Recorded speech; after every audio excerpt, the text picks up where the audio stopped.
आप सभी को राधे राधे। मैं फिर से लेकर आई हूँ एक और नई कहानी। उम्मीद करती हूँ ये सारी कहानियाँ आपको बहुत अच्छी लगती होंगी।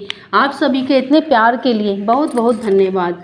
एक कृष्ण भक्त गोसाई जी जो कि गोवर्धन की परिक्रमा लगाते थे। उनका नियम था रोज गोवर्धन परिक्रमा लगाने का। वो एक दिन गोवर्धन परिक्रमा पर निकले।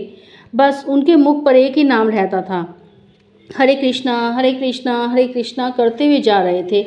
मन में कृष्ण जी की मूर्त को निहार रहे थे। बस अपने में ही मगन चले जा रहे थे। हरे कृष्णा करते हुए जा रहे थे। अचानक ही एक पत्थर उनके पैरों से इतनी तेज टकराया कि उनको इतना दर्द हो रहा था कि दर्द बर्दाश्त करना मुश्किल हो रहा था। वो सोच रहे थे यहाँ रास्ते में कोई ऐसा नहीं जो कोई मुझे सहारा दे। फिर मगर उनको दर्द की पीड़ा भूल कर वो सोचने लगे, मैं शाम तक अपने निवास स्थान पर कैसे पहुँचूँगा, मानसिक पूजा भगवान को शयन कैसे कराऊंगा, भगवान को शयन कैसे करा पाऊंगा। यही चिंतन चल रही थी और धीरे धीरे आगे बढ़ रहे थे। कृष्ण जी से ये सब देखा ना गया। वो एक साधु बनकर आए, उनके सामने प्रकट हो गए। एक हट्टे कट्टे साधु बनकर आए और साधु से कहने लगे, महात्मन आपके पैरों में बहुत तकलीफ है तो मैं आपको आपके निवास स्थान पर छोड़ दूं, आप मुझे आज्ञा दीजिए। पहले तो वो मना करने लगे, फिर वो मान गए। गोसाई जी को उन्होंने अपने कंधे पे उठा लिया। धीरे धीरे चलने लगे। उनको उनके निवास स्थान पर लाकर छोड़ दिया। वो अपने स्थान पर उतरे। सोचा कि इन साधु महात्मा का धन्यवाद किया जाए, मगर जैसे ही मुड़े वो साधु जी अंतर्ध्यान हो गए। फिर उन्होंने अपने नेत्र बंद किए और जो नजर आया कि वो स्वयं श्री कृष्ण ही साधु के वेश में उन्हें अपने कंधे पर लेकर आए हैं। उन्हें बहुत बुरा लगा कि मेरे कारण मेरे भगवान को इतनी तकलीफ हुई। वो इसी आत्मगलनी में रोने लगे। रोते रोते चिंतन करते करते उनकी आंख कब लग गई उन्हें पता ही नहीं चला।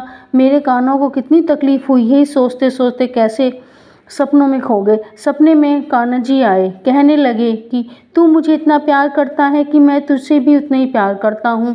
मैं तुझे तकलीफ में नहीं देख सकता। तू भी तो मेरे लिए रोज गोवर्धन परिक्रमा करता है। मैं खुद अपनी खुशी से ही स्वयं तुम्हारे मदद के लिए आया था, क्योंकि इसमें मेरा स्वार्थ था, ताकि तुम जल्दी से अपने निवास स्थान पर आओ और मुझे मानसिक शयन कराओ।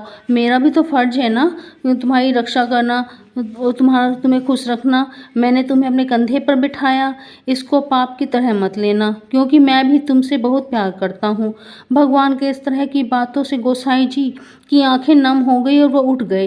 पहले तो उन्होंने मुझे कंधे पे बैठाया, फिर सपने में दर्शन दिए।